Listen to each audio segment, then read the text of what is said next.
I got a question for you as you come in the door, though. Do you think that Michael Jordan fans are the best? I'm a Michael Jordan fan.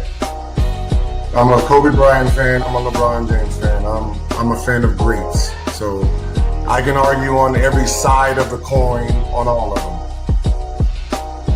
But do you think that Michael Jordan fans are the best? Are they the best?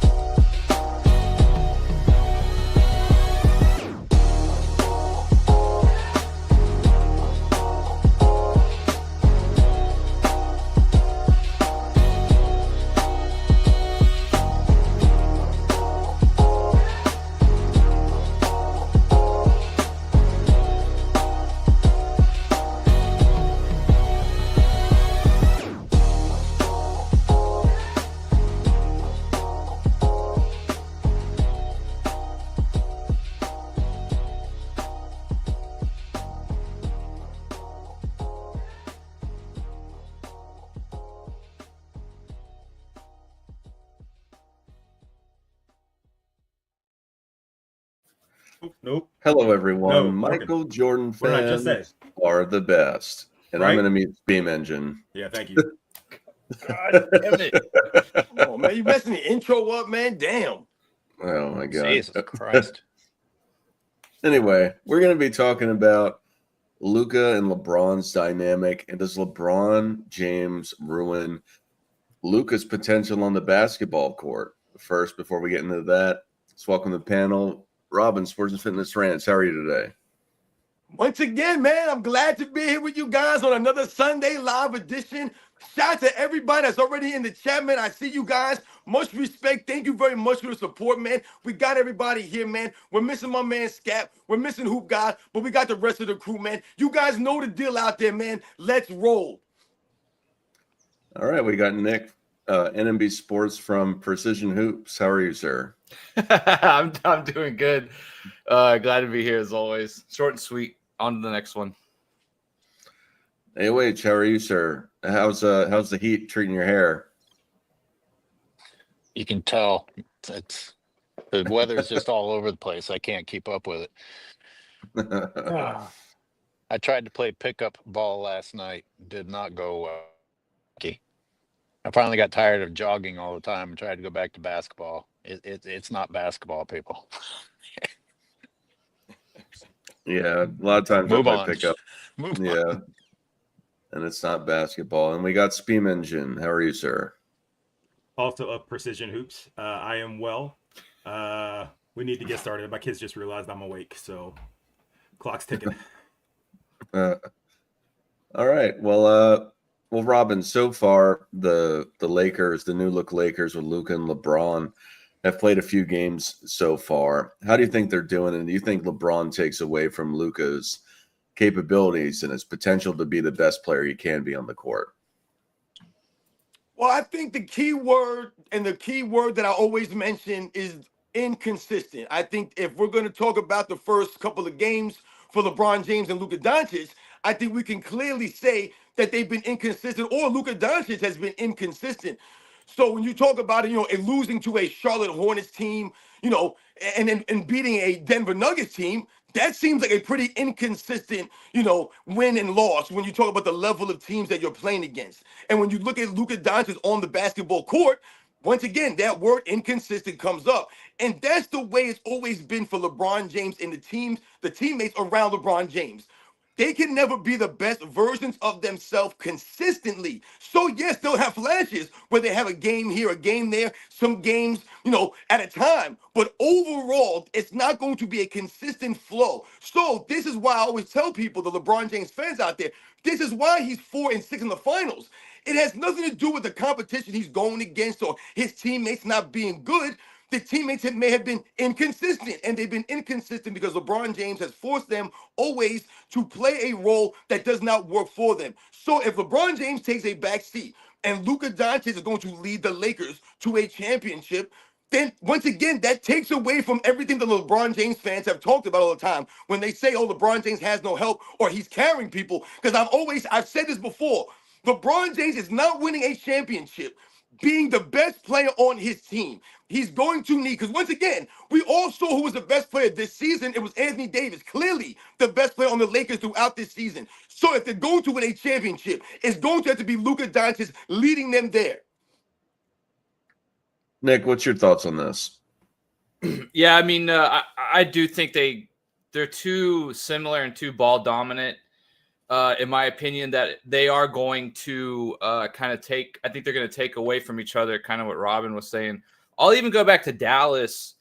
I think the reason why Kyrie and Luka worked as well as it did is Kyrie, I don't think needs the ball in his hands per se. I think he can get it and go. I think he can spot up, shoot. He can do a lot of other things. But I think with Luka and LeBron, I think they are too similar, too ball dominant in terms of how they have to work, right? When Dallas lost Jalen Brunson, I was mad that we didn't really get anything for him per se. But at the same time, I kind of go back to the Dirk and Nash scenario. I just think that actually separately they were able to achieve more with a different set of players around them, right? Luka and Jalen were so similar that I just kind of didn't see, unless Jalen literally just wanted to play second fiddle to Luka, be the backup point guard, and try to play him in other spots, right? I just didn't think Brunson was going to flourish on the same team as Luka. And seeing what he's done with the Knicks, right? I think you can just see that that's definitely true. Like Brunson is worthy of a starting point guard role on a team, right? So I do think that they are too similar ultimately, that they are going to pull from each other. They're going to take away from each other. I think these are two guys who need a big to roll to the basket with them. That's what I think is best for these guys. That I don't think doing pick and pop and kickouts is how you unlock Luka and LeBron playing each other to an even higher level. I just don't really see it happening. And I will say this, Luka looks hurt. Luka just looks slow, encumbered, more than just being out of shape, right? He just doesn't look like I don't know what's going on. I have a feeling an off-season surgery may be coming or something. We'll see what happens. But I will say that as well for what it's worth. Well, I wanted to add on that, and I don't hate to say this. I love to say this. I told you so. There was something wrong with Luka Doncic. They weren't going to get rid of him if something wasn't wrong. Why would they? It makes absolutely no sense. There's been some other things that have come out, but yeah, like one of the things they did say is he was not taking his rehab and his like off-season conditioning and things like that serious, which many people have brought up before, and I think is a fair criticism, right? I don't think it's worthy of just trading him away for what we did, but you're right. If he doesn't get in shape and take care of it, then that leg is as good as cooked.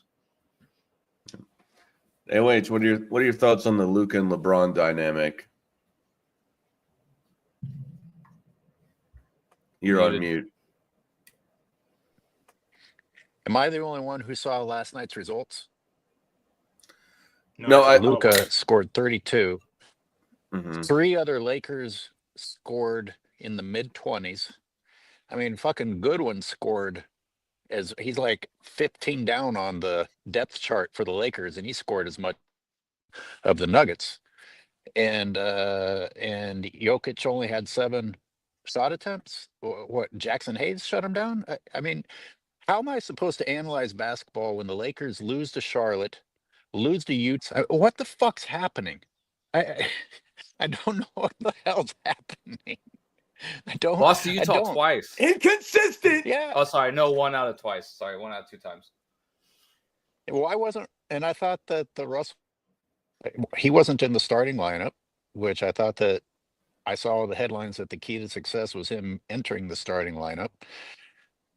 I just don't understand. If nobody watched, and I couldn't watch last night's game, I don't understand. You know, you guys are talking about Luka looks like he's hurt. Well, he scored 32 hurt. That's either he's not hurt or how bad the NBA is that a hurt guy can stumble around and still get 30. I mean, yeah, he's been loss. dropping I don't triple understand doubles what's while happening. hobbled, you know, so. Well, you know, I've been alluding to Nobody- since we've been on these live streams for this season, talking about this season. I've been telling you guys what, to me, there have been no great teams in the NBA. There are some good teams out there, but no one you can tell me is a great team that you can tell me is automatically going to be a lock to win the championship. Every time I hear, oh, this team is a good team, they might be a contender, you turn the TV on, they're down by 30. They get blown off the court by some other team.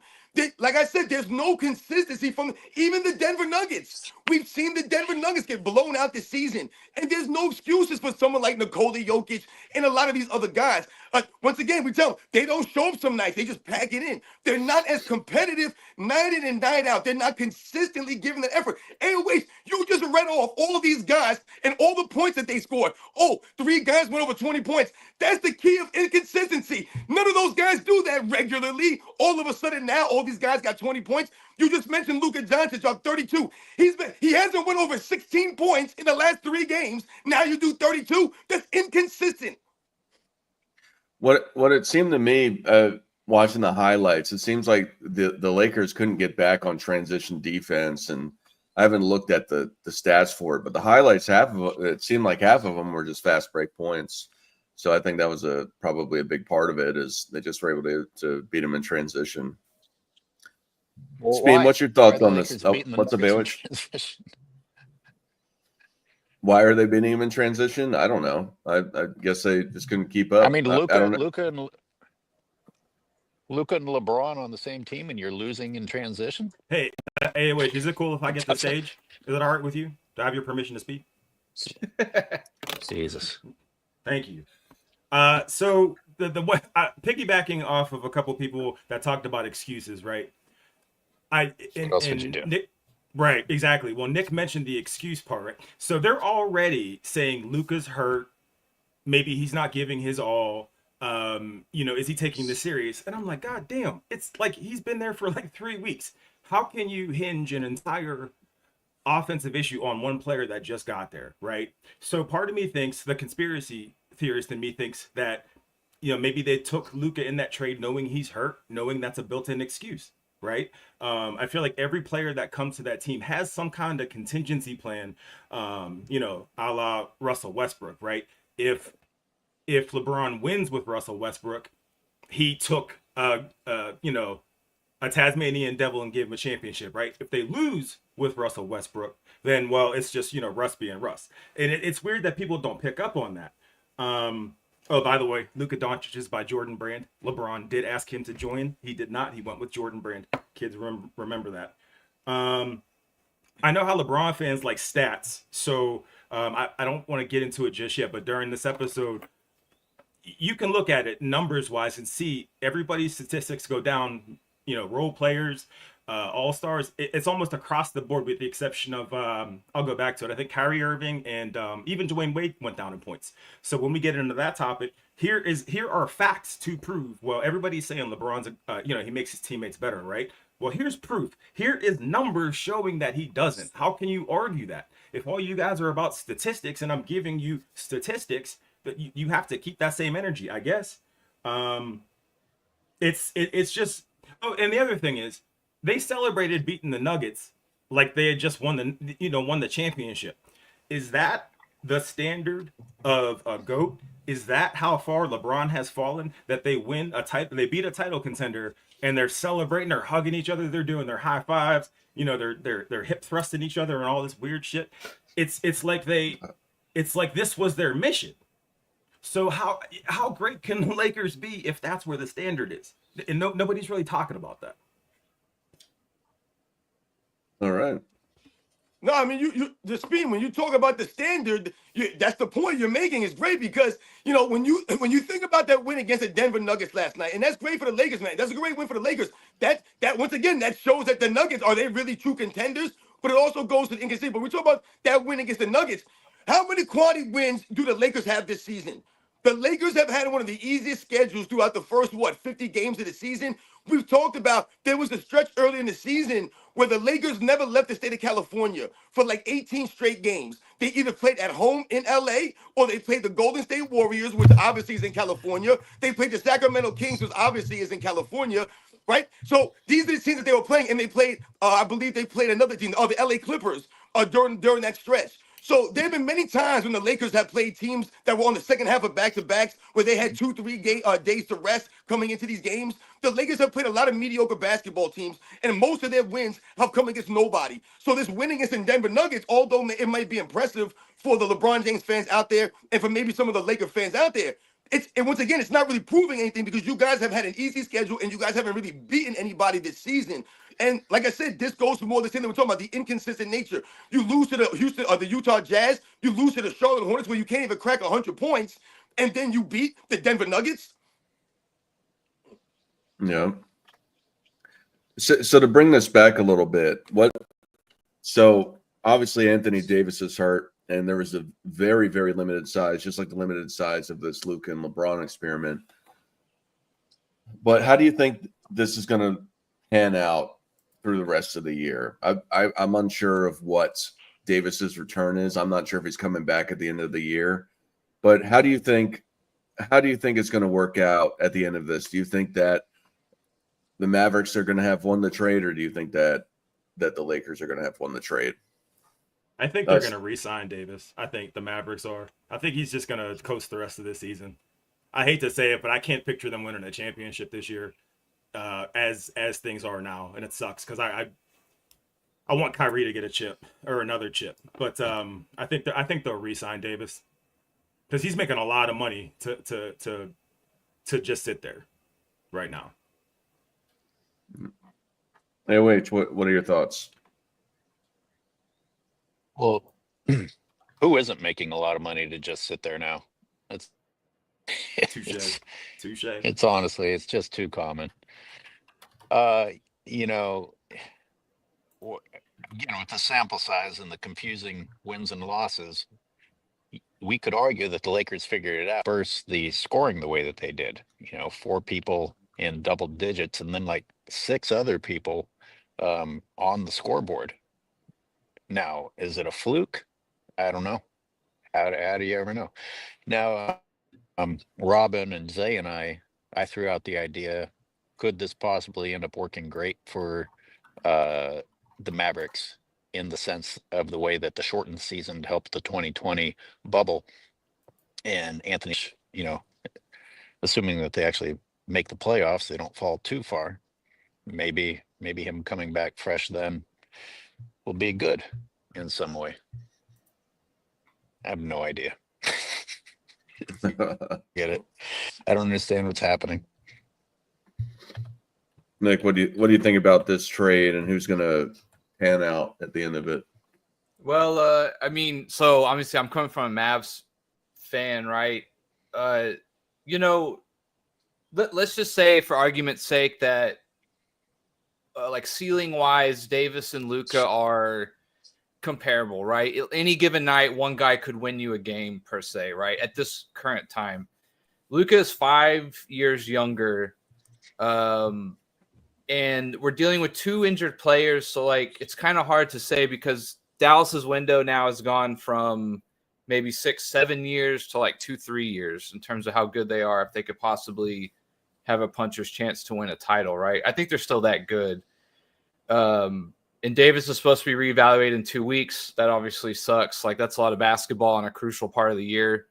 We got to start. We have to win. We're essentially on the cusp of the play-in right now. So, what I was starting with. Sorry to ramble. What I was starting with is that if you're a fan base, the Lakers fan base has to be happy, I think.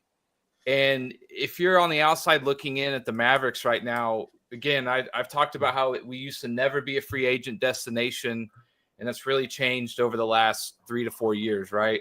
And I feel all that's been taken away. Like, I just think if you're a player and you're looking at Nico, you're thinking like, man, anybody can be gone at any moment. And I think ultimately, right, just on a big macro level, I think that hurts the Mavericks a little more right now. I think that's something that maybe a lot of people aren't talking about.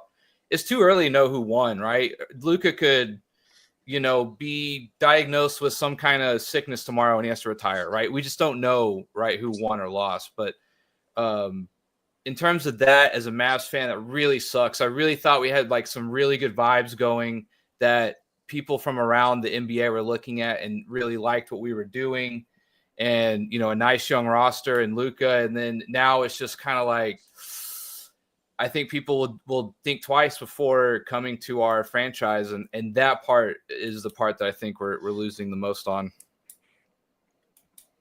Robin, what's your thoughts?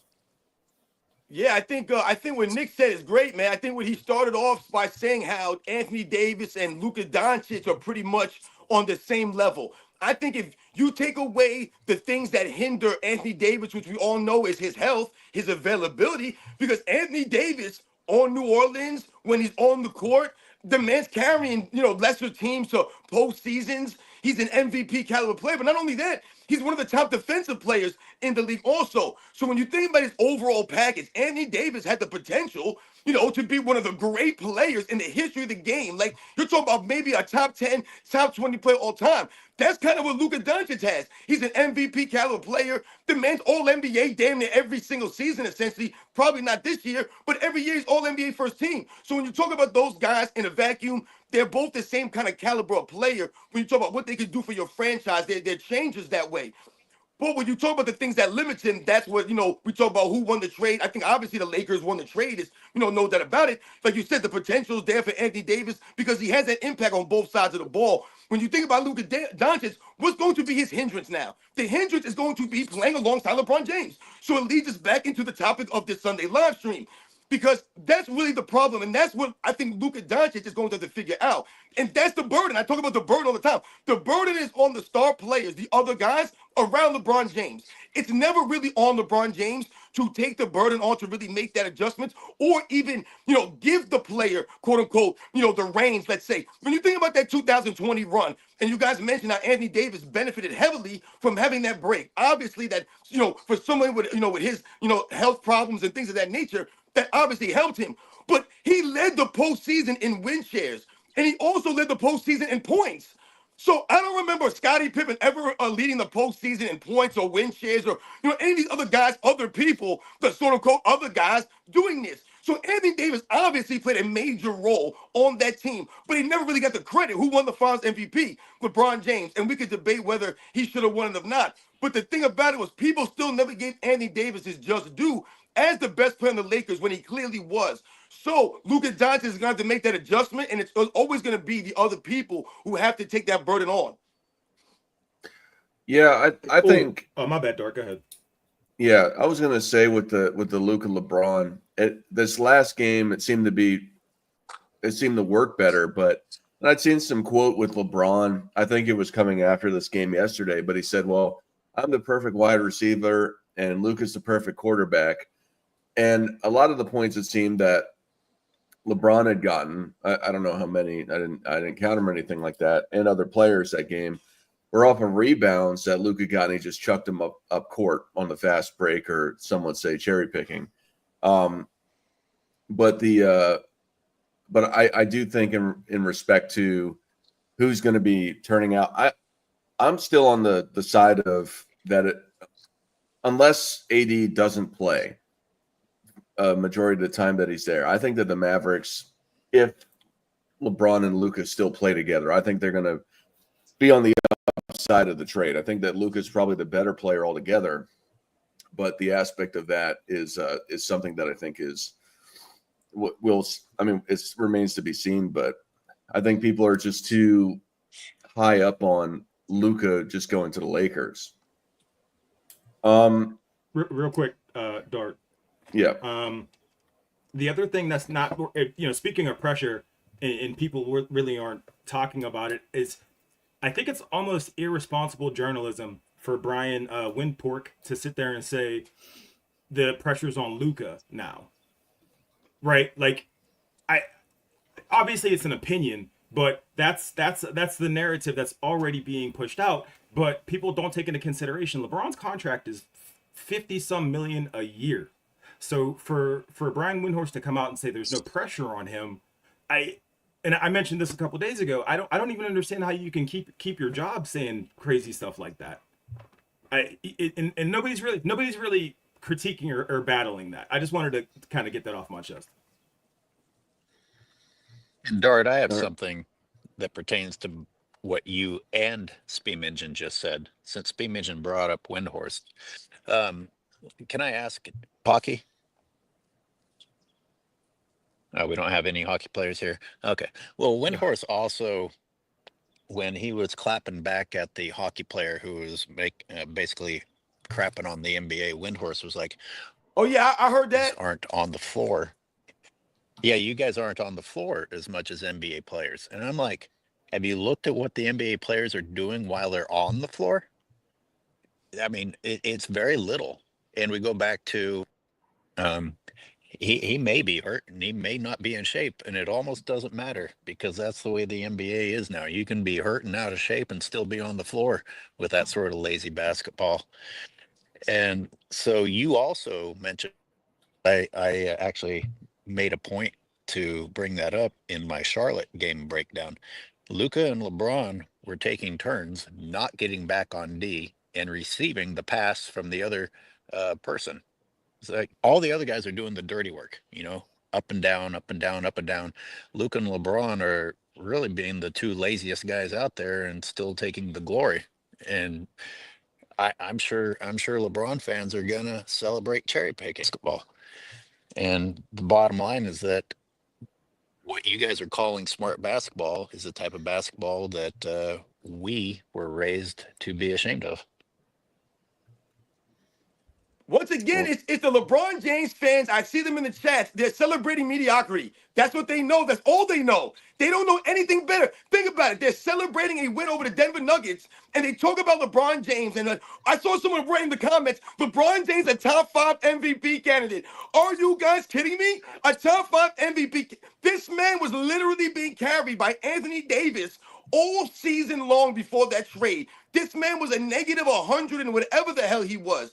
He was more negative than I was. I never even played for the freaking Lakers, man. So this guy's a top 5 MVP candidate. LeBron James hasn't won an MVP in his 30s, y'all. A lot of you guys out there, you weren't even born the last time LeBron James won an MVP. But you're talking about he's a top 5 MVP. You're talking about LeBron James out there doing this thing. He's average. Once again, someone put he was averaging 25 or 23 points a game at age 40. Doing what else on the court? Standing around, blowing on his hands, doing literally nothing, blaming his teammates when his man scores, not rebounding a lick out there.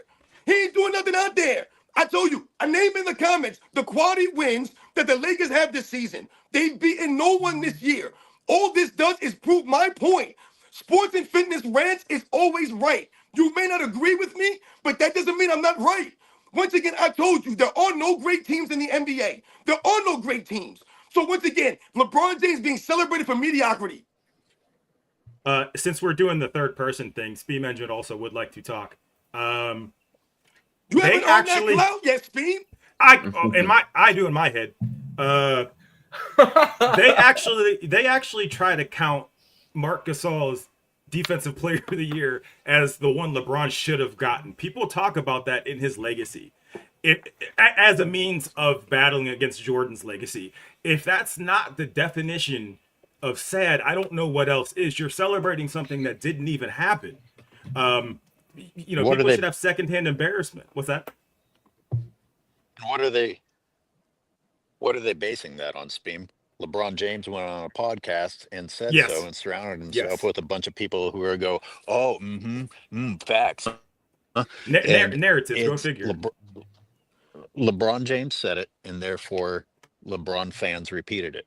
Any of you go back and look at the numbers that determine that Marc Gasol did in fact deserve it? No.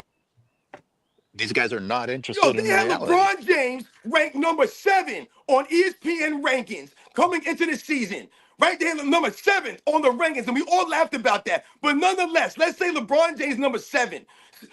Kenny Smith had him ranked number 2 coming into the season. So essentially what you're telling me is that the Lakers have 2 top 5 players in the NBA right now. So them winning games is what? Supposed to be a shock to us? We're supposed to go out there and congratulate them for beating some of these crappy teams and beating the Denver Nuggets? When you guys were bashing Russell Westbrook a couple of years ago, you weird LeBron James fans, but now you see Nikola Jokic out there doing his thing with him. Now all of a sudden now, the Lakers beating them, y'all gonna celebrate that? You guys don't make any sense. Yeah. So let's get to the super chat from Cassandra Jackson, she says, I'll never support LeBron. He disrespected NBA legends like Larry Bird. LeBron got some nerve when he's not on Bird's level.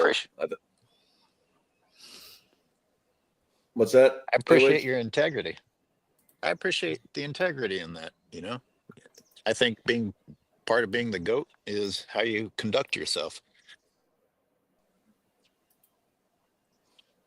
Yeah, I think so as well. But I think that went to Robin.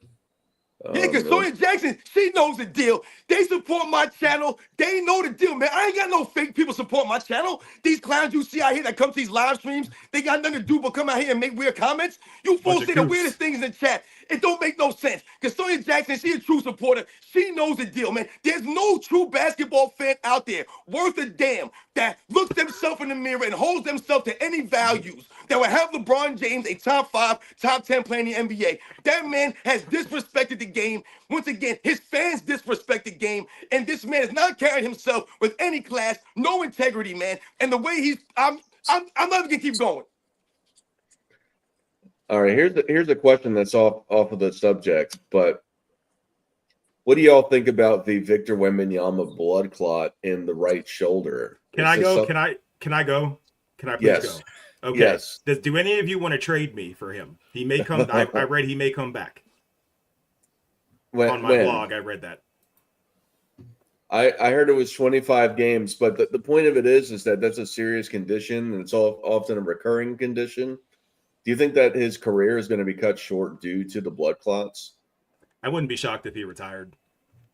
Blood clots are no joke. My initial question, I guess, is, or what I was thinking is, are they able to tell if this is strictly? I mean, obviously, it probably is related, but to how like tall he is, are they able to say like where this clot is happening, right? Like because you are so big or whatever, you know, it's not it can't. Seems like this area is an issue, or is it just one of these things where I think it's a one-time thing and it's going to go away? Like you were saying, like this could come back. That's kind of what I'm wondering, if they're able to tell things like that, right? If this is going to be a recurring issue because of where it is and your size or whatever, or if it's like, oh, this is like a one-time thing because of XYZ. It's in his shoulder. It's in his right shoulder. And I'm not a doctor. Just my initials are just our doctor, but he's the LeBron James doctor of blood clots. Yeah, no, I don't. I just know that a lot of people have had them in the past, reading up on it in basketball. A lot of them either they just lose a step or they retire. And I mean, even look at Chris Bosh. He retired after getting the blood clots. So I don't know. I think they lose a step. Do they really? Is that because you're not playing? I mean, you're treating the. I mean, it's not really just due to the blood clot itself. It's the getting it treated and not playing. Okay, I got you. Okay. Because I was reading up on it. One of the treatments is to take blood thinners. So I guess that you know, whatever, like makes it not clot. But if you play and you start bleeding, you'll be anemic because of the blood thinner. But right. See, you know what I think about guys when I hear all this stuff, Victor Wembanyama, man, and the sad reality, you know, is that this is what we're talking about. This is why these guys are supposed to be going out there and playing with that love of the game, man. That's why they're supposed to be out there giving that effort and showing the fans that they really respect the game and that they love the game. Because you don't know when it's going to be taken away. It's a privilege. I tell people on my channel, man, I do health and fitness, guys. It's a privilege for you to wake up every day, man. That's a blessing. Thousands of people don't wake up every day, man. They just don't even wake up. So for you to wake up, that's a win. You started your day for the win. So let's think about that reality for these NBA players, man. For you to be able to go up out there and do the things that you can do on the court, the way these guys were blessed, man. Once again, with things that we can't even imagine these guys can do. That's what I'm always telling them. They're supposed to be going out there and inspiring us. They're supposed to be doing that. They're not doing that. And you never know when something like this can happen to you. Victor Wembanyama had his whole life, his whole career in front of him, and now that could potentially be in jeopardy. So that's why you should be out there every chance you get. You shouldn't be out with soreness. You should be trying to play. when you know you're not really injured. You should be giving that effort out there when you're getting all this money because you don't know what's going to happen tomorrow if you blow your knee out and things of that happen. So I don't understand. Like when I see something like that happen, that's the news. That's the reality that I think about. How come these guys don't look at that and be like, damn, man, this is the truth? You know, you hear these guys say sometimes, oh, it's just basketball. It's just a sport. There's more things important in life. And absolutely there are. So then why are you guys not going out there and playing the goddamn basketball game and giving the damn effort, man? Hey, real quick, the other thing that nobody's really talking about is 10 years from now, the narrative is going to be that LeBron made his teammates better. And that's because books won't exist by then, so people can't go back and check. The problem is that he got his sons to the league, right? Everybody knows that it was crooked. The truth is he's not making his son any better. That's his child. He's with him 24/7, and he can't even get his son on the court for meaningful minutes. So if you can't make your son better, who's probably as naturally gifted as you can't make your teammates better on paper. When are we finally like combating that narrative? Because I know people say, well, we talk about narratives all the time. That is unfortunately the theme of the NBA, because everything is so inflated. Everybody scores 40 a night. Numbers really don't matter. So you have to go with the themes that you see. And like Robin said earlier, there are no great teams. There's a couple exciting teams. That's cool, but there's no great basketball being played. So what do you have to rely on if there's no great basketball? I'm sorry, what's that? It's an interesting point, Speem. If your dad is the GOAT, that Right. would be quite an advantage. You have like the best ever as your mentor.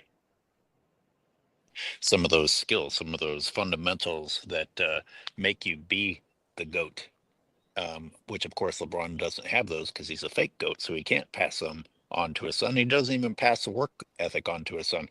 What were people like? Oh, Bronny doesn't even look like he wants to be there. You know, he's supposed to be proving all of us wrong, and we're like questioning his motivation. Well, that comes from your father, does it not?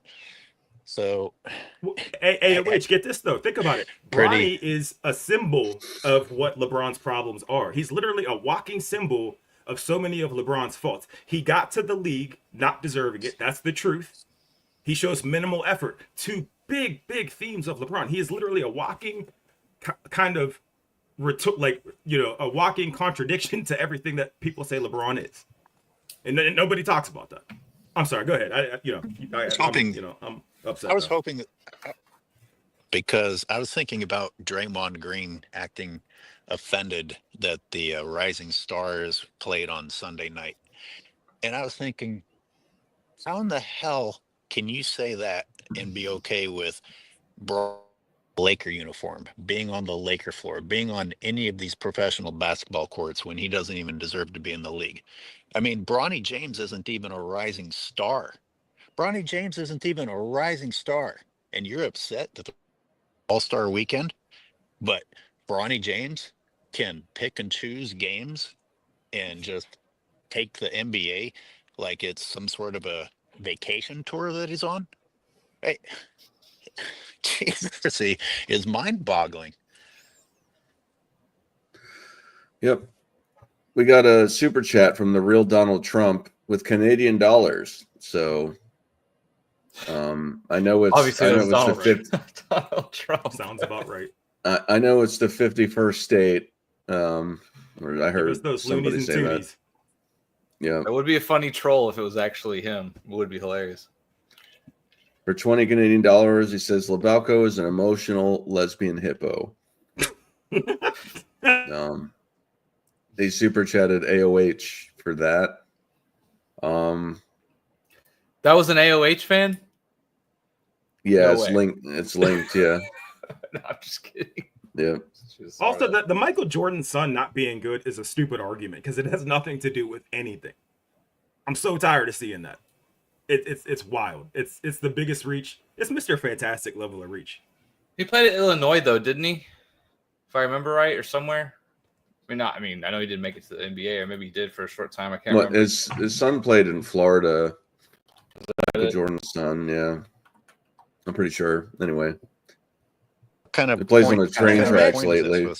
The key has always been, I see a lot of these weirdos out here in the comment section saying weird things, but they can't talk about or once again explain why LeBron James is 4-6 in the finals. They can't explain the inconsistency that I was mentioning at the beginning of this live stream when we talk about the dynamic between Luka Doncic, LeBron James, and all the people who play with LeBron James. You know, this is why every year, what do we hear? He needs more help. They can't explain that. How come LeBron James always needs more help, guys?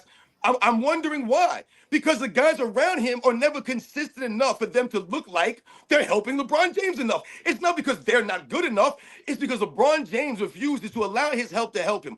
I say the same thing, and these fools can't answer that. They have no real answer for why LeBron James 4-6. They make excuses for the losses, and they celebrate him making it there. Only for LeBron James, once again, do we celebrate the mediocrity and the inconsistent nature of teammates. So they're going to have to beat the Denver Nuggets in a 7-game series, guys. They have to beat them in a 7-game series, you weirdos out there. They have to beat these teams in 7-game series. Can they beat the OKC Thunder in the same game series? Can they beat any of these teams in a 7-game series? Because that's when you have to be consistent, not inconsistent. And the Lakers are going to have to go on the road and beat some of these teams. On the road where these teams are prepared for you.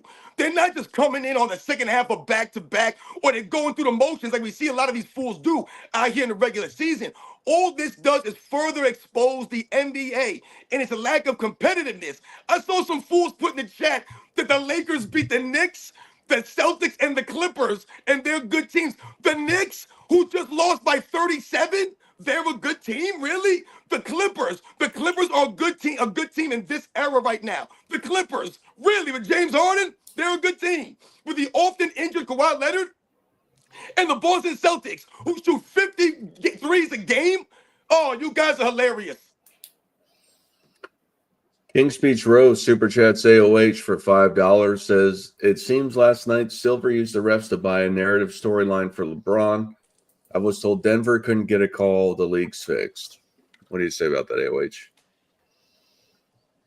Yeah, that's a good one. That's an interesting one. Thank you, King Speech, because I know LeBron fans are going to say something to the effect that the bad. And by the way, that's how far we've fallen. That you're actually taking credit that the differential wasn't just completely absurd for once. But again, we've talked about the free throws is not the only way it's affecting the game. You know, not every foul is a shooting foul. And a lot of it is LeBron James getting away with fouling and not being called for turnovers. Refs affect the game besides what is shown in the free throw box score. So thank you, King Speech.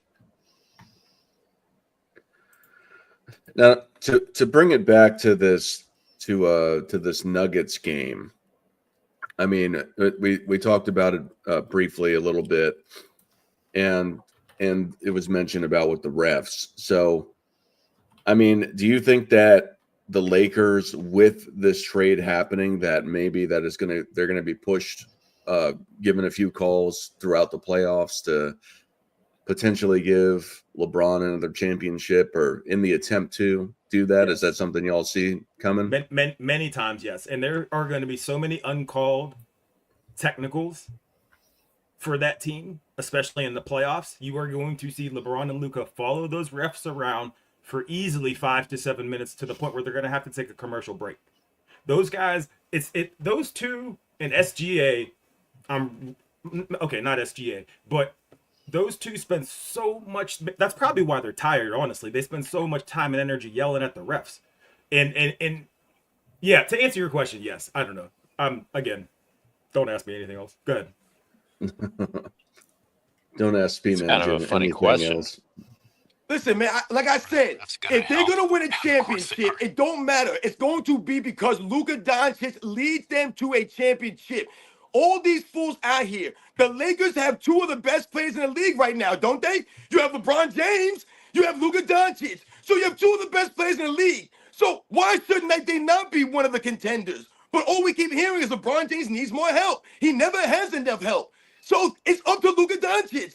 It's that simple. It doesn't matter about the calls they do get or they don't get. We all know the deal. But that's the same thing that's going on for the last several years. And LeBron James has one championship to show for it. And the only way he was really able to get that was because Anthony Davis was dominating, doing his thing. They had 3 months off in between the season. A lot of guys didn't even play. There were no road games. There was no crowd. There was a lot of asterisks there behind that championship. We all know that. So, with all of those advantages of LeBron James, remember, we laugh about the plus 500 last season, the plus 500 the year before, over 1,000 plus combined free throws advantage. And yet, still, these guys are getting swept by the Denver Nuggets. They're getting beat in the first round. Even though still, why is that? Because once again, the burden is on LeBron James. That's called inconsistency. Yep, absolutely. Logan super chats for $2 says Luka has killer in him, LeBron doesn't. Nick, what do you think about that? Yeah, Luka's way more clutch. I don't think it's even close. I think he's got a better offensive bag as well to go to. So, but LeBron James wouldn't let him shoot those shots at the end of the game last game, right? See what I'm saying? Yeah. The burden's on them. Luka, I think one thing can definitely be sure. One of my biggest critiques of LeBron is that, or like LeBron fans will say, in the closing moments, LeBron makes the right decision, and that is if he's double teamed, he passes it, etc. There are just times as the best player, sometimes you just got to get a bucket, right, when your team needs it. And I think Luka definitely more than LeBron wants to take the shot, whether double teamed or not, more than LeBron probably is just willing to make the right play, right? There's an argument for both sides there, but yeah, Luka definitely wants to hit the shot, and he's already made so many countless clutch shots already in his young career. It's pretty remarkable. Nick, I want to respond to that. I wanted to bring up how at the end of that game where LeBron took 2 game winners and missed them both, he in the game about it, and he blamed JJ. He said, well, that's what the coach drew up. That's what the coach. I mean, does anyone think it's unfair to say I always make the right play, and then when things go wrongly, blame someone else? And in this case, as if you don't have any control, as if you can't be in the huddle and be like, hey, we're going to Luka, or hey, it's going to me. I just don't buy that LeBron defers to Luka whenever. Right. I guarantee if he would have made that shot, he'd say some shit like, coach wanted to go to Luka, but I knew I should take it. Drive for greatness. Yeah. Hey, I think we should. I would love to have plays drawn up for me. I wouldn't complain, but that's me. Also, what kind of leadership from JJ is when reporters ask him about his job? He says, "I already died when I took this job." He's quoting Band of Brothers. That's how broken of a person he is. What kind of leadership is that as your coach? Why is nobody talking about that? The dude, does he mean like his ego died before he took the job? I assume his spirit. I think is what I get. Because he just, the other thing about LeBron-led teams is his teammates never look happy when they're actually playing. They're happy on the sidelines. Jackson Hayes looks like the tallest caveman ever on the sidelines, but in the game they just look miserable and upset, right? And so that's a great teammate to you. That's a great leader. You got JJ at the press conferences sounding like an ASMR video, just cutting people off. And there's no back in the day, teams had identities, right? Like the Ben Wallace Pistons, you knew they were a defensive grinding team. The Suns, you knew they were going to score 160 points a game. The Lakers don't have an identity. Now, that being said, most teams don't have one, but you'd think if this man is a GOAT, you'd be able to pass that along to everybody else on your team. But there's literally now nobody else on that team that is you can even consider, becoming a better player. Yeah, I said that before about how LeBron has such an influence on the front office. I'm sure playing with him is stressful, right? Like when things are good, I'm sure it's good, but when things are close or not going well, I bet it's pretty tight because you probably figure you can be traded or shipped out the next day if LeBron doesn't like you. If he wakes up on the wrong side of the bed, time to go. I'm going to drop. Teammates have shown. I was going to drop the link for people to call in. If you're on AOH's channel, you got to come to mine, Robbins, Nick's, or Nick's channel to call in. And if you're not subscribed and you like the show, please subscribe to the channel and like the video. I keep seeing people freaking talking about the Lakers won. What are we talking about? That's what we're talking about. They won against the Nuggets last night, but they lost to the Utah Jazz, the Charlotte Hornets. This is what we're talking about, you goofs. They're inconsistent. You don't know what you're going to get from Luka Doncic and LeBron James. Goofs. You don't know. He had 16 points one night, then he goes for 30 plus. They lose to one of the worst teams in the league, then they beat one of the better teams, or one of the, quote, better teams in the league. So we're not talking about anything. This is what you guys weren't around when they lost to the Charlotte Hornets and they couldn't even crack 100 points. Where were you guys then? You guys didn't want to talk about that? You guys over here talking about the Lakers are winning. Winning what? What are they winning? Dart, I wanted to ask you a question. Let's say, right, like I had said this before. Like, let's say you convinced me that you were right. Like, we need to get rid of Luka. The peak has been reached, right? Let's sell damaged goods, or however you put it. Do you still like the value though that they got back, like an injury-prone Davis and a first-round pick? And I think his name's Wright. The Wright kids looked great. I've liked that guy. I didn't really know much about him, but people sung high praises about him. He's played pretty well. Do you like the value though, right? My thing is, like, for Luka, you should have got the farm and then some if you shopped him around. What do you think about what they got? I think in respect to, it depends on what you're looking for. So I don't think the Mavericks wanted to blow up the team. If they wanted to blow up the team, I think they could have gotten a ton of first-round picks, maybe an up-and-comer who's not quite there. But I think they traded for the purpose of finding somebody who is in the realm of Luka as a player. Now, yes, Davis is injury prone. Yes, they only got the one first-round pick. But I think that's how they were trading. That's what they wanted to trade for. So I don't think they really could have had their cake and eat it too in respect to getting a lot more picks and Anthony Davis. Even if they figured out otherwise, I think it was either get a lot of picks and get a potential good guy, or get a really good guy and then maybe some backdoor stuff. Okay. King Speech Row was in here, but he left. We got some super chats also. Rise above anything. LeBron, I stack my teams. James, shake my head, not a leader. Exactly. They know. Rise above anything knows the deal. Now you have Luka Doncic on your team, like I said, who's out there potentially MVP every year, a first-team All-NBA player every single season since he entered the NBA. This is LeBron James' new teammate after Anthony Davis broke himself down, carrying him all season. That's the results. That's what Anthony Davis got. He carried this man all season playing defense behind this fool. None of his people want to talk about that in the chats, how LeBron James stands in the corner all day long. And Anthony Davis killed himself all season covering for his punk ass. You cursed on YouTube, Robin. I know. I'm sorry, man. I got a little heated on that. Hey, can you stop yelling also? I know. They always tell me to stop yelling. They can't answer the questions I'm asking, though. Yeah. Logan Misiak, super chats for $5. Says, hypothetical, if Luka wins a chip and doesn't resign with the Lakers, which team should he go to? The Spurs, Orlando, or should he stay in LA for ratings? I mean, I'd like him to go to the Spurs, especially if Wemby comes back. But for him, I would want to play in LA probably the most, and then Orlando next out of those three spots, because Orlando's got Disney World and it's warm, and LA is warm and has Hollywood. So, but yeah, LA. What about Golden State? Golden State gets cold though. Golden State should just trade Draymond and every other player on that team, and it should just be Steph and Luka versus everybody else.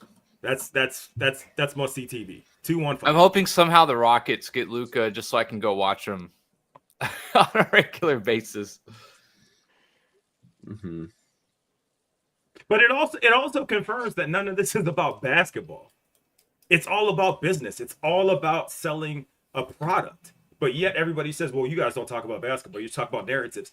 Basketball is narratives.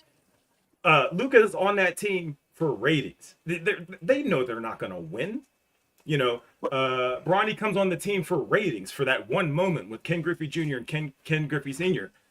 These aren't basketball moves; they're business moves. So when you have a dude saying, "I'm the GOAT," I don't sell anything short. I'm doing everything for the game. Well, here's two major moves that counter that completely, and these are facts. I feel like the story would have been way better in Dallas, or it was better in Dallas, because you're talking about another foreign player replacing the greatest player of your franchise's history, who happened to be a foreign player. So you have Dirk Nowitzki essentially, passing the torch to a, Luka Doncic. And to me, that story was great. They were just in the NBA Finals. You think about Dirk Nowitzki going to the NBA Finals in 2006. When they lost, you talk about these kinds of things, man. Like, and then he making there later on in his career, and the whole story with Dirk Nowitzki. What are we talking about? We're talking about the legend of Dirk Nowitzki, man.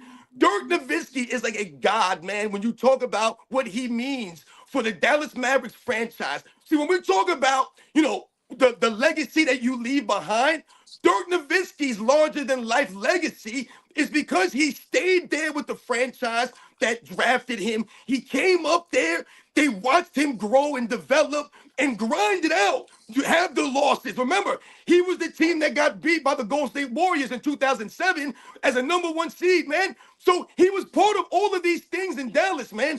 And he built up his legend. The legend of Dirk Nowitzki, man. It's larger than his career. It's larger than his resume. And that's what Luka Doncic could have done with the story behind him, man. A lot of these legends, that's what they have. What they did for a franchise. The Dallas Mavericks have no other championships, man. That's it. Luka Doncic could have built them up. What are you going to do in LA? Add another championship to the story? You wouldn't even be mentioned with the other guys before they get to you. I saw some people in the chat trying to figure out how to call in from AOH's channel. Said. I'm gonna repeat it again. Work? You gotta come to my channel. Michael Jordan fans are the best. Sports and Fitness Rants or NMB Sports to be able to call in. Or AOH needs to copy the link and put it in his chat. Or that. I can do that real quick. Hang on. People argue, right, that Dirk's one championship is worth more than probably 2 or 3 of LeBron's, right? With the exception of 2016. Is that a fair argument? I'm not. For me, I'm not one of those guys. I think every championship's It's the legend of it, right? equal. The legend, the story. Well, yeah. I agree with that. Is Dirk's one championship, cooler than a couple of LeBron's? Sure, Absolutely. That's fair. But Yeah. Okay, that's fair. What's the percentage of people in Dallas that are torn about Dirk? Probably not very high. That's Maybe probably 5%, dominated 6%. by. Right. Now, what percentage of people in Miami, Cleveland, and LA have very, very different about LeBron James? I don't think he's well liked by a majority in any state. I think they put numbers out showing otherwise. I think they put his jersey sales out. But people could be buying that stuff to send to Africa for all I know, or burn just to prove a point. It's all of these numbers. I don't know. When I walk around, I don't see LeBron sneakers. I don't see LeBron jerseys. I don't even see people talking about them. So, but if you ask anybody in the media, they say the exact opposite. It's so funny you say that. I needed some new basketball shoes, and I bought some LeBrons. All right, so they were like $30 or something, and I was Precision like, Hoops right. needs another member. We're down to 2. I was like, all right, let me get them. Why not? All right, welcome everyone who's called in so far. King Speech Row, you came in first. Do you have anything to say to the people? Yeah, well, let's see. I wanted to get in on the PK Subban thing because I know that got a lot of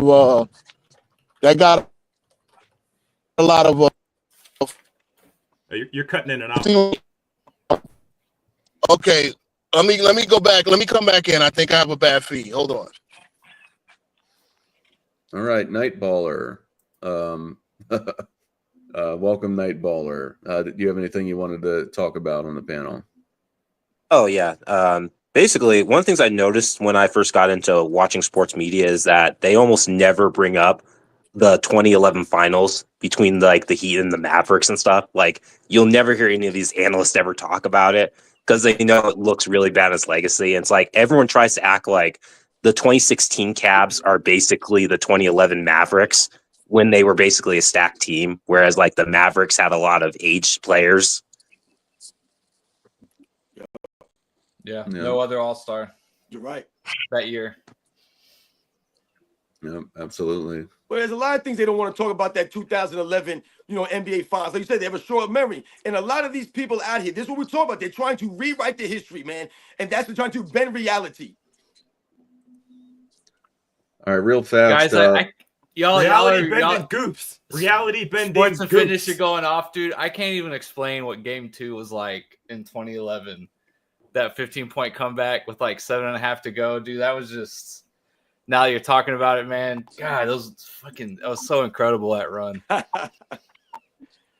Real fast, that super chat came in from the real Donald Trump again. He says to AOH, what are your thoughts on PK subbing thrashing LaFlop James? Your breakdown videos are really good. Who is that? The hockey player you're talking about. The hockey dude. Oh, okay. Listen, I know about the only few black hockey players out there. Well, he that's it, right? Is he the only?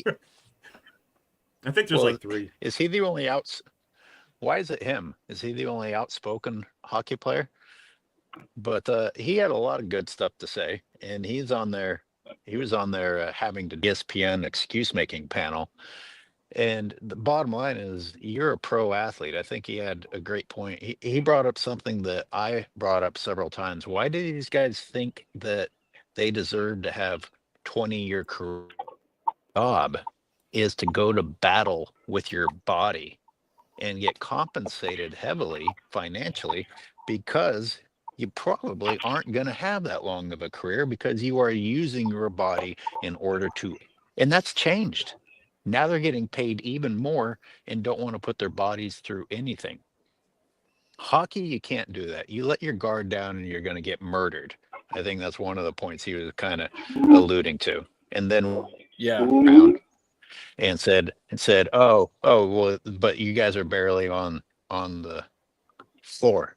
Like I pretty when you're on the floor playing hockey, it's exhausting, and then you come back on, and I can't tell a time.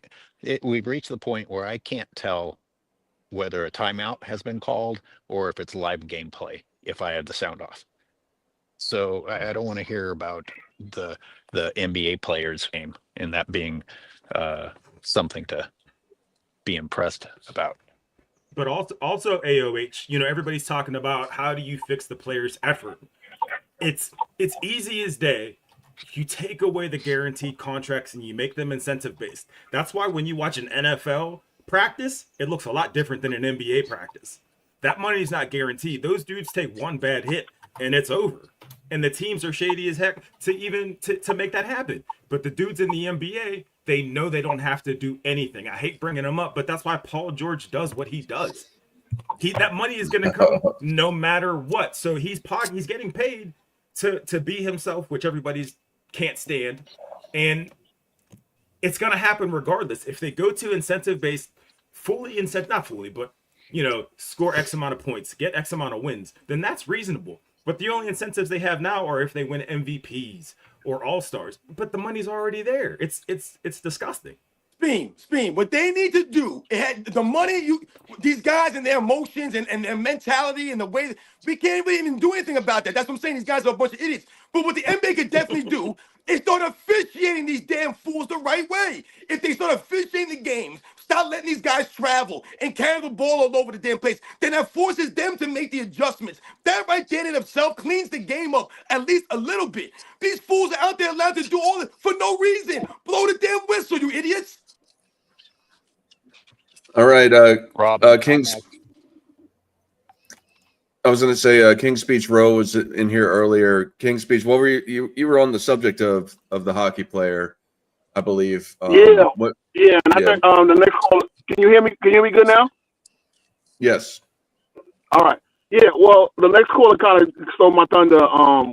Putting that up. But also, the last thing he said is leave the game in better shape than you came. This is when they want to get into the GOAT debate. Do they understand that when Jordan came in, everybody was flying commercial. When Jordan left, people will make.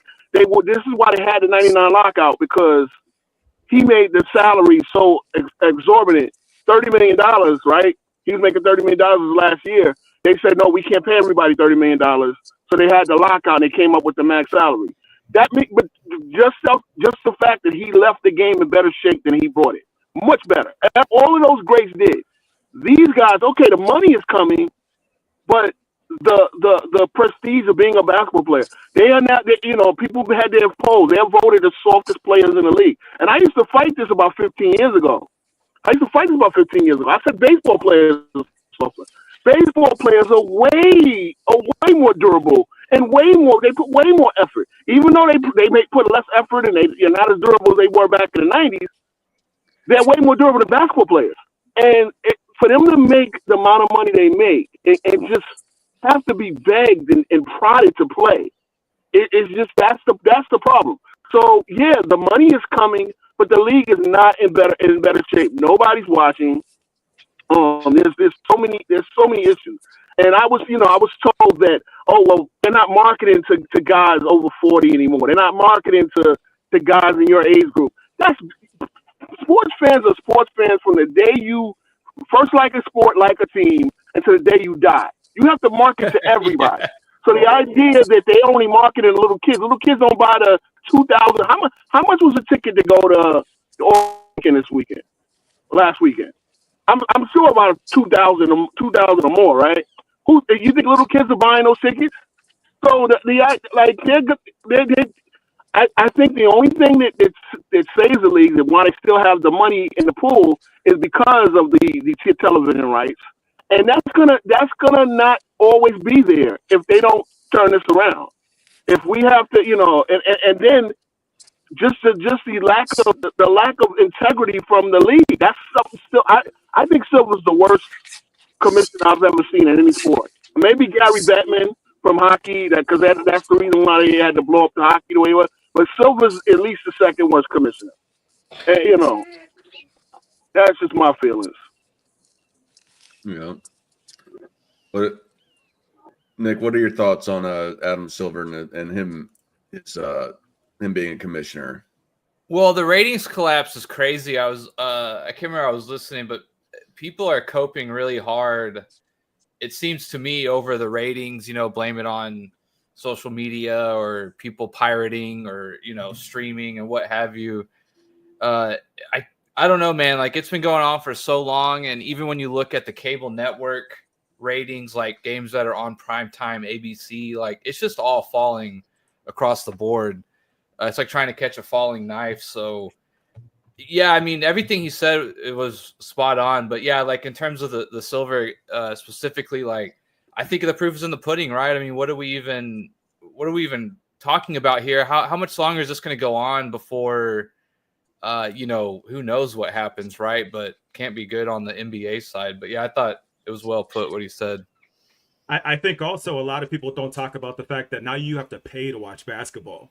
That was not a thing for me growing up. You just turn on NBC and you catch whatever Utah Jazz game is to help you fall asleep, right? Like you didn't have to pay, you just did it. And now there's all these paywalls, there's all these networks that you have to go through just to watch one game, just to see some basketball. But the one thing I do want to mention is I'm seeing a lot, I'm a pull sports and fitness.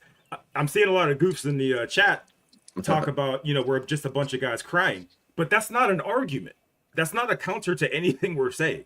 So if you could at the least come up with a valid argument to, dispute what we're saying, all right, cool, that's a conversation. But you're almost admitting defeat by sitting there saying, well, you guys are just crying. Braun's the GOAT. What? At what point in society did we just not have, well, never mind. I can answer that off the air. We don't have to validate anything anymore. But when we come on here and validate things with facts, opinions, themes, patterns, the response is, you guys are crying. It's laughable. That's why I can't even catch feelings about it. Spam, isn't it interesting that we basically preach that it's bad to no longer have accountability? We're trying to encourage accountability. And then the ESPN panel is out there making excuses for people, softening things. If anyone's crying, it's the mainstream sports media. They're out there saying, "Oh, these guys need to be accommodated. Facts. These guys need to be accommodated." That's crying. That's crying. You children don't like to hear anybody say, "Hey, be accountable." For example, how how has the game improved? I know this speech about these guys deserve to be paid. Really? They're playing basketball. How much do they deserve to be paid for playing basketball? Um, but the real problem is you paid them, and what has the reward been? Like they shit on us, and you keep paying them more, hoping to fix the fact that you've paid them and they got worse. So you pay them more, and what do? It's even worse. Paying these guys has resulted in something negative. So maybe at some point you stop saying these guys got to get paid. Wavy Thomas is in here. Wavy Thomas, do you have anything you want to bring up? Yeah, what's up, everybody? Good afternoon. It's me going back to the LeBron stuff. Like certain narratives they created. Like me personally, I don't believe that he make every player better. Like for instance, with the Heat team when he was over there, mind you, Miller, Battier, they 3-pointers before they was playing with LeBron was 48%. That was Miller's. Battier's was 38. So when they start playing with LeBron, Miller drops down to 36.4, I think, and Battier dropped down to 33. And then it's like tons of other players that, mind you, ESPN does that, say that he make other players better, but it seems like key players stats always go down. So I don't understand how he's making these other players better. Like the bums that can't hold nobody coattails, of course they go up, but the key players that really need the ball, all their numbers go down dramatically. And it's like I said, man, this is real unbiased media here, and it's like when you tell the truth about something, and mind you, it's public information, people can research this. People still think that this dude is like the greatest of all time when he's not. Like, Hey, so peep this, because I actually pulled these numbers of his teammates. D Wade before LeBron, 25 a game, with LeBron 20. Anthony Davis, well, he went up, all right. Kyrie Irving went up. Chris Bosh, 20-17, 9-7 in rebounds. Kevin Love, 19-17 in points. Rebounds, 12-10.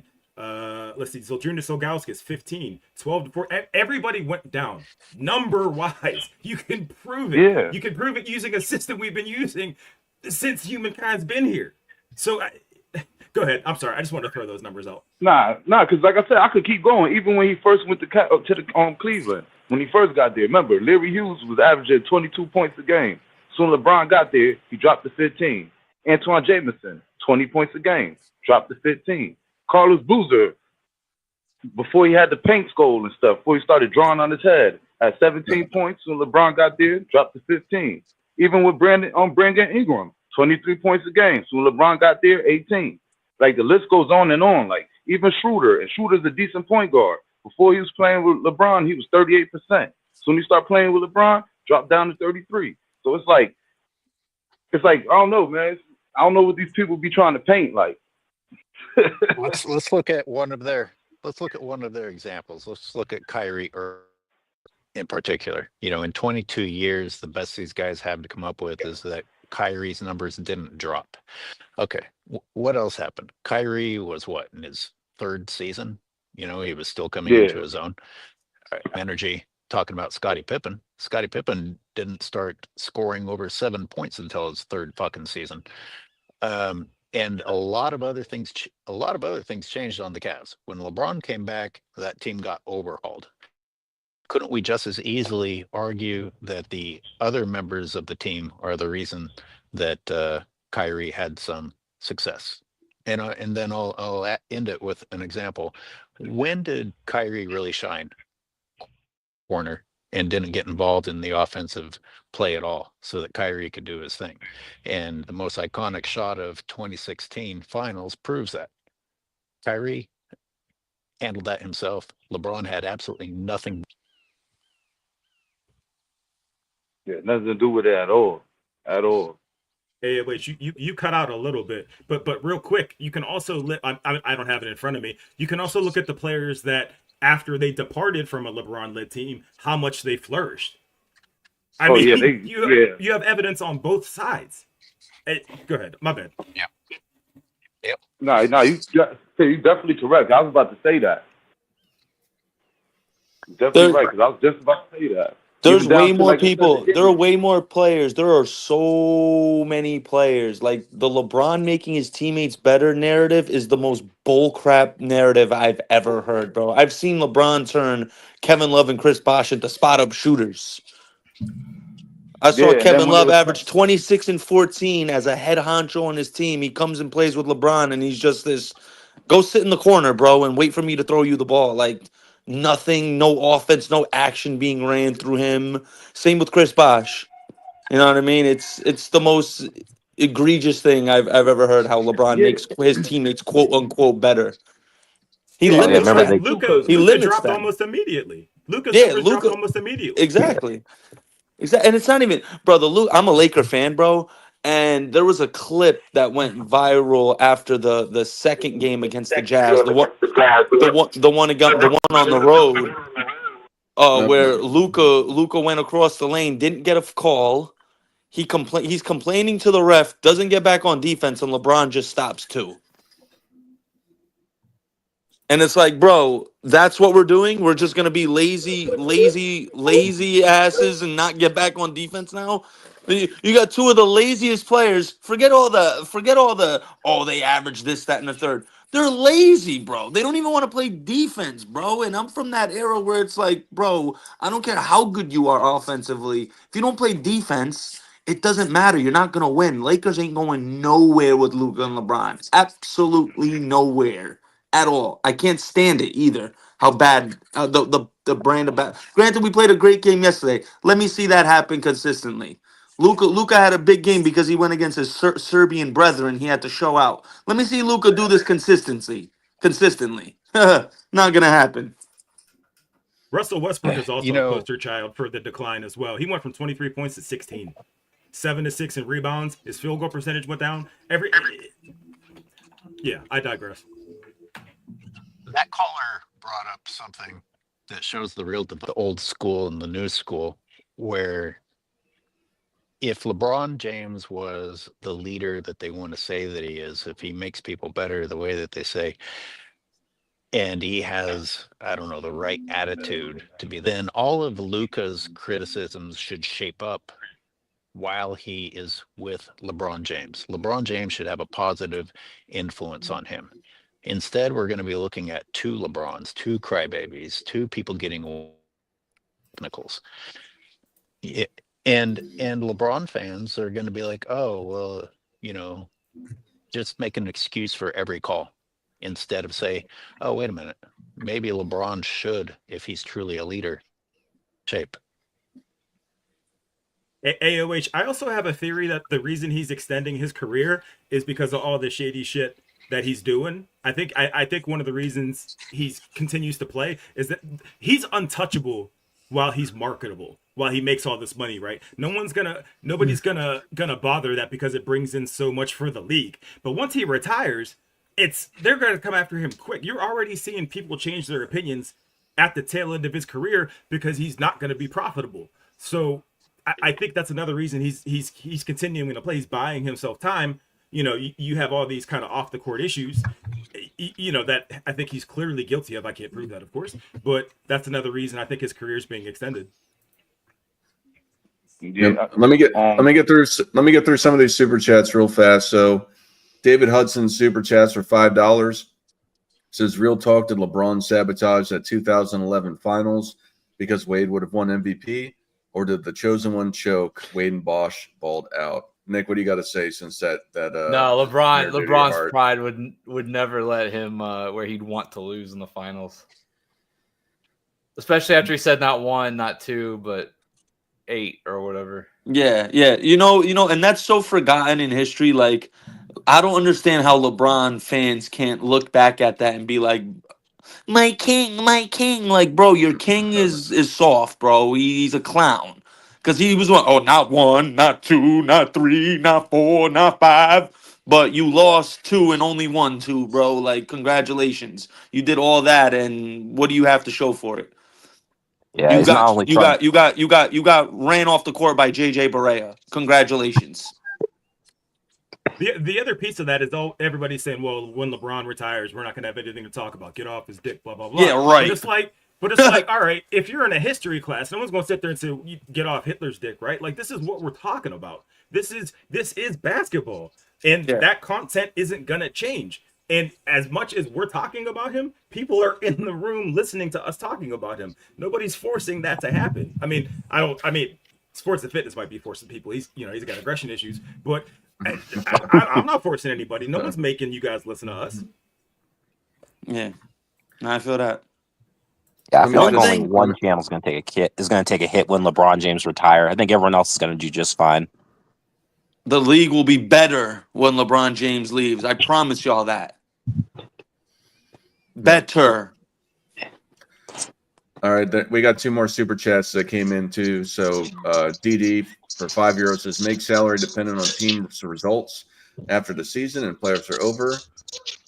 I don't know if that's King's speech. Yeah, there's some. I've had an interesting theory about this. Like, is there a way to get like a 2-year, 3-year running average? Players are given a certain salary or incentive based on maybe some kind of also like, okay, guys at the end of the bench who only play 10 minutes a game, like maybe if you have a certain PER, that way incentivizes hustle while you're on the floor, even if it's junk minutes.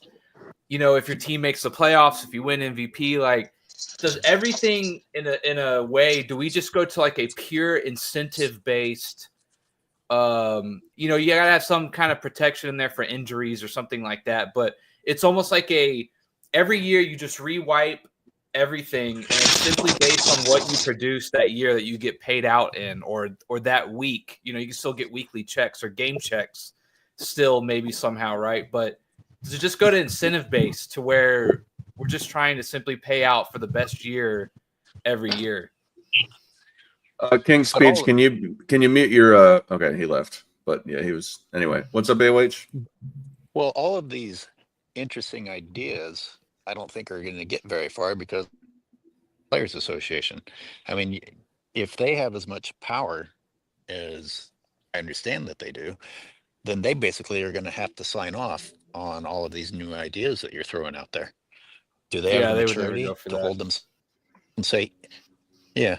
I mean, they would. These guys that you see complaining about playing in the All-Star game are the same ones that you in your imagination have to picture saying, you know what? We do need to be held accountable. You should dock my pay unless I perform.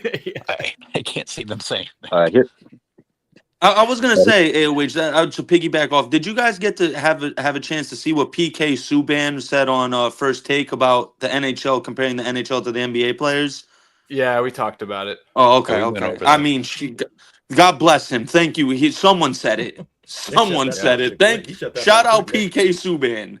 And I think a hockey rink is almost twice the size of the NBA hardwood, I believe, almost, just about. I mean, hockey's also like the last sport to allow fighting and stuff. Yeah. His final statement. I'm sorry. I'll be fast. Yep. Real fast. Just this last super chat, and then AOH if you want to go. It says for Cameron Peterson, $5 says Lakers put up Luka averaging over 25, 5, and 5 for 5 years, something like that. When his career average is 28, 8, and 8, just to not overshadow LeBron's 27, 7, and 7. And that was for you, AOH. Oh, let me look again. Oh, hey, Cameron Peterson. Thank you. Lakers put up Luka averaging over. Yeah, they put up some funny stats when it comes to LeBron James. We've got them putting up his minutes when his scoring didn't reach the double digits. So it's yeah, I don't know. Welcome, Luka, the world of LeBron James. And no wonder Kevin Love had to go to therapy. Did you guys? How many people actually watched Kevin Love in Minnesota? That guy Me, He admitted bro, being me. depressed, That guy- AOH. me. He admitted That guy being was- depressed after that. Me, bro. He was Kevin Love was And yeah. then you have to Kevin turn Love was a into a savage in Minnesota. He wasn't guardable in the low post, bro. He was unguardable one on one in the low post. And then he yeah. became the So he poster got a child for title. mental health. There you go. Yeah, he got a title. Expense of his happiness and his true career. I mean, I'd rather not have a title than go through that shit. Um. Oh, and the final thing I wanted to say about the hockey players comment. He ended it by saying, "A better place." And these guys have made so much money in their own minds. They're gods, and they go and they blabber their useless opinions on their podcasts because they think so highly of themselves. And then if they, oh well, it's just a game. I'm like, well then why do you consider yourself a god? Why do you think that everything that comes out of your mouth is worth podcasting? But worse than that is these guys with this are in fact destroying the NBA. There won't be a platform for future generations to make money the way that they're making money or even similar if in fact things go as bad. The old school guys paved the way for these guys to get paid big money. What are these guys doing with that? Taking a great big dump on it. I'd love to see Can, somebody respond to Oscar Robertson. I haven't can seen I? anybody say anything yet. Go ahead, my bad. I'd love to say one thing on that. So the late great Kobe, and I'm a huge Kobe fan. He said how he always wanted to play because there was a kid and a father or a mother who was saving up money for his child to go watch Kobe to play. So he felt obligated to play hurt. Now, one thing that PK Subban said is there's a difference between being hurt and being injured. No one's gonna knock you for not playing if you're injured. No one. But if you rolled your ankle or you stubbed your toe out of bed or you jammed your finger and you're getting paid this money like PK Subban said, 200, $300 million contracts, and you're not playing over that, shame on you, bro. You should feel obligated to play when you're hurt, when you're getting paid that much money, bro. And instead, they're not. They're taking it to completely out. Oh well, I got my money. I don't want to play, and that's what a LeBron led league has led to. You know what I I mean, so, mean? That's what the league has come to now, I and mean, it's yeah, didn't John unfortunate. Stockton play for like a majority of his career hurt? Like he played like 82 games despite being seriously injured and stuff. Absolutely, yeah, Played both absolutely. sides of the ball too, all Yep. game, both All sides of the game, playing ball. hard, all game, both sides of the ball. Exactly. Not like Harden or And Luka or LeBron taking and the possessions off. and the all-time steals and assist leader and stuff.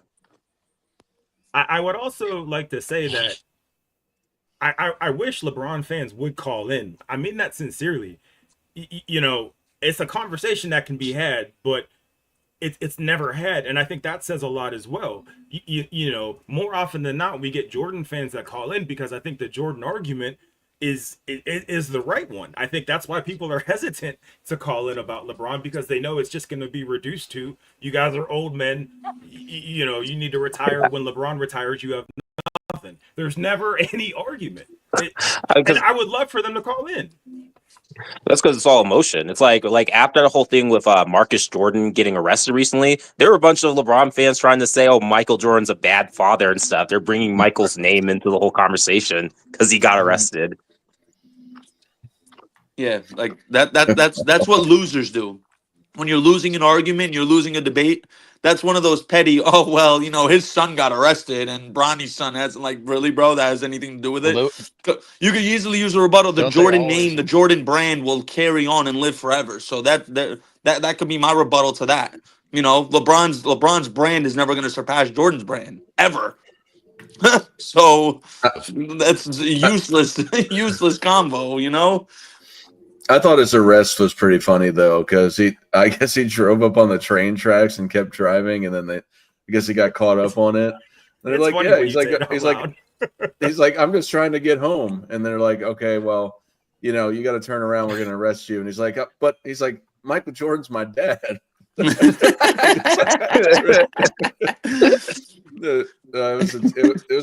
was pretty funny. I mean, like, outside of the seriousness of being that drunk that you're driving on train tracks and all that, or it's probably on drugs too. Yeah, but still, it's he's like, but yeah, but part of Michael me. Jordan's my dad.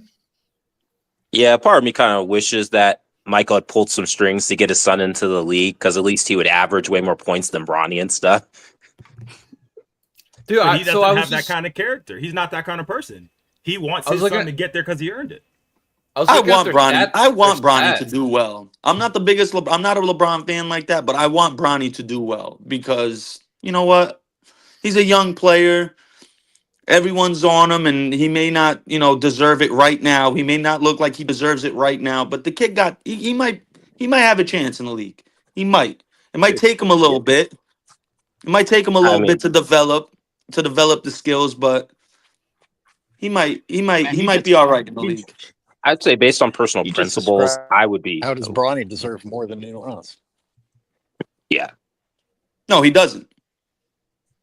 I would say based on principles, I am not in favor of him just because it sets a bad precedent for allowing your nepotism and influence to get someone to jump ahead of more deserving players who could be in the league and helping it right now. Like JT Davison. JT Davison is a better player than Bronny is right now, and he's not getting no burn in the NBA at all. He's tearing it up in the G League, if I'm not mistaken, but he's a baller, certified baller. Yeah.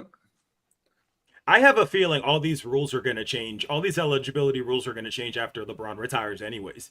You're already seeing the commissioner talk about how there needs to be more score, or there needs to be more defense in the league. What are the odds he's talking about that now when LeBron's about to retire, right?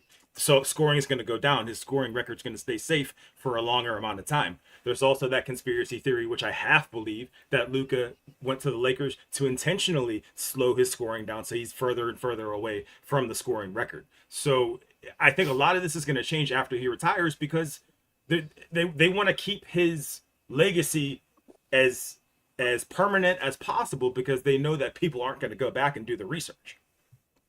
Yeah, I'm just hoping that they after he retires, they get rid of the defensive 3-second rule and they allow hard hand checking beyond the 3-point line to stop 3-pointers. Yeah. All right, Yeah. gentlemen. Yeah, I think I'm gonna shut this thing down. Yeah, I'm tired. Yeah.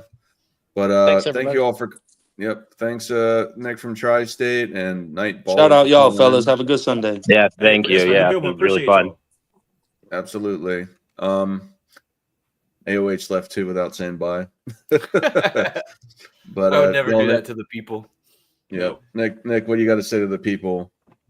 Nothing, man. Thanks for watching. As always, the support's always appreciated. It's cool seeing everybody engaged. So, yeah, that's all. Just thanks for watching. Smeem. Really, really love the vibes today. Love the interaction. Love the arguments. Awkward goodbye. Yep. Thanks Oh, everyone man. for who called in. Thanks for the live chat. Thanks for the super chats. I'm actually sick, so I came on here just because I've been so busy we and can I tell. haven't been on YouTube a lot lately. So, but yeah, no, I hope you all have a fantastic day. Nick, thanks for coming. And Michael Jordan fans are the best.